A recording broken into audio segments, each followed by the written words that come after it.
তাফসীরের মধ্যে এসেছে আল্লাহর কোরআন সূরা নূহ তাফসীর খুলে পড়ে দেখবেন, সেখানে বলা হলো নূহ আলাইহিস সালাম এই প্লাবন থেকে বাঁচার জন্য তার উপরে যারা ঈমান এনেছিল এই ঈমানদারদেরকে নিয়ে 40 দিন ধরে তিনি প্লাবনের পানিতে ভাসতে থাকলেন।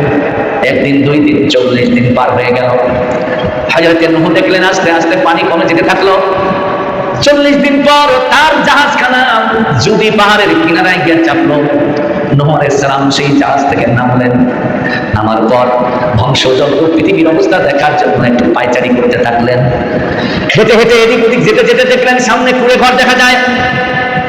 ওই কুঁড়ে ঘরের কাছে গিয়ে দেখলেন মায়াবী মধুর কণ্ঠে মেয়েলি আওয়াজ পাওয়া যায়। জিজ্ঞেস করলেন, কে? বলছে, ঘরের মালিক আমি, এক বণিক। নূহ আলাইহিস সালাম সিজদার মধ্যে পড়ে গিয়া মালিককে ডাক দিয়ে বললেন, আল্লাহ তোমার কুদরতের শান বোঝা আমি নূহর পক্ষে সম্ভব নয়।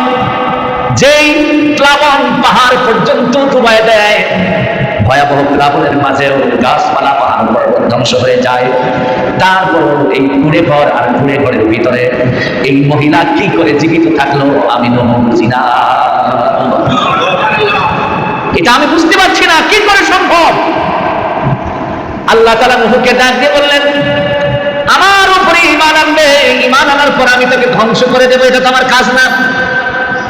নূহ, তুমি তোমার উম্মত, তোমার এই উম্মত, এই আমার বান্দিকে তোমার জাহাজে তুলতে ভুলে গিয়েছ।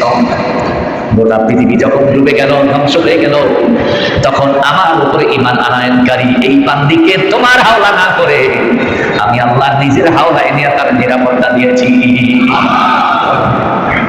আলাইসাল্লাহু কাফিন আবদা, ওই আল্লাহকে আপনার আমার জন্য যথেষ্ট নয়? আমরা কেন সেই নবীদের দিকে ধাবিত না হইয়া, নবীদের দাওয়াত গ্রহণ না কইরা আমরা কেন দুনিয়ার নেতাদের পেছনে ছুটে বেড়াই? কথা বলে ঠিক কিনা? যেই আল্লাহ ইচ্ছে করলে পানি নিচেও বাঁচাইতে পারে, ওই আল্লাহ ইচ্ছে করলে আকাশেও বাঁচাইতে পারে, পারে না? জোরে বলে না বাবা, পারে না? ঈসাকে সবাই মাইরা ফেলাবে, ক্রুশবিদ্ধ করে মাইরা ফেলাবে, আর আল্লাহ তাআলা আস্তে করে ঈসাকে উঠাই নিয়ে এখনো রেখেছেন জীবিত। নাকি মিছা কথা? এদিকে আল্লাহর পক্ষে সম্ভব না? সম্ভব। এটা ঈসাকে যদি বাঁচাইতে আমার আল্লাহ ক্ষমতাশীল হয়, আপনাকে বাঁচাইতে পারে আমার আল্লাহ, এমন ক্ষমতা আমার আল্লাহ আছে। যেরকম আছে কিনা? এই জন্য ঈমান হলো এমন একটা জিনিস, যদি আপনি ঈমানকে যদি পরিচ্ছন্ন পবিত্র ঈমানকে যদি আপনি আলোকিত করে নিজের জীবনে ধারণ করতে পারেন, বিপদ যত ভয়াবহ হোক না কেন, ওই ঈমানের আলোয় আমার আল্লাহ আপনার জীবন আলোকিত করে আপনাকে নিরাপত্তা দিবেন, শান্তি দিবেন। কথা বলেন ঠিক কিনা? এটা আল্লাহর পক্ষেই সম্ভব। এই জন্য আল্লাহ তাআলা বললেন, নবী বলে দাও, যুগে যুগে নবী পাঠিয়েছি, রাসূল পাঠিয়েছি, তাদেরকে আমি খালি হাতে পাঠাই নাই। নবীদেরকে কি আল্লাহ খালি হাতে পাঠাইছেন? কিছু না কিছু দিয়া পাঠাইছেন। কি সেটা? সেটাই হচ্ছে কিতাব। যেরকম সেটা কি? তাহলে নবীদের উপর ঈমান, কিতাবের উপর ঈমান। আল্লাহ তাআলা কোরআনের মধ্যে বললেন, হুয়াল্লাযী আরসালা রাসূলাহু বিল হুদা ওয়া দীনিল হক লিইয়ুযহিরাহু আলাদ-দীনি কুল্লিহি ওয়ালাউ কারিহাল মুশরিকুন।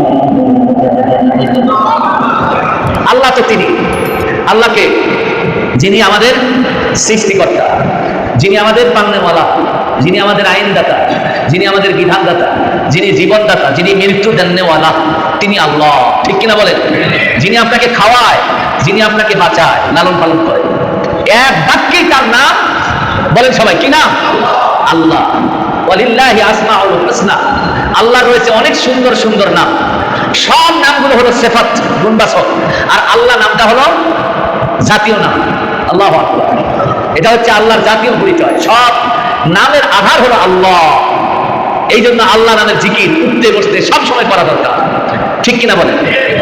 ওই আল্লাহ তাআলা বললেন, হুয়াল্লাযী, তিনি এমন এক সত্তা, আরসালা রাসূলাহু বিল হুদা, যিনি রাসূল পাঠালেন বিল হুদা মানে পথ নির্দেশনা দিয়া, ওয়া দীনিল হক, আর সত্য দিন দিয়া যিনি রাসূল পাঠালেন, লিইয়ুযহিরাহু আলাদ-দীনি কুল্লি, যাতে করে সমস্ত মতবাদ, সমস্ত মতাদর্শের উপরে আল্লাহর দেওয়া বিধান, যেটাকে পথ নির্দেশক বলা হয়, কোরআন আসমানি কিতাব, এবং দ্বীন হক ইসলামকে প্রতিষ্ঠিত করার জন্য আল্লাহ তাআলা এগুলো দিয়েছেন, রাসূল পাঠিয়েছেন। জোরে জোরে বলেন সুবহানাল্লাহ। সব নবী রাসূলকে আল্লাহ তাআলা পথ নির্দেশনা দিয়ে পাঠিয়েছেন।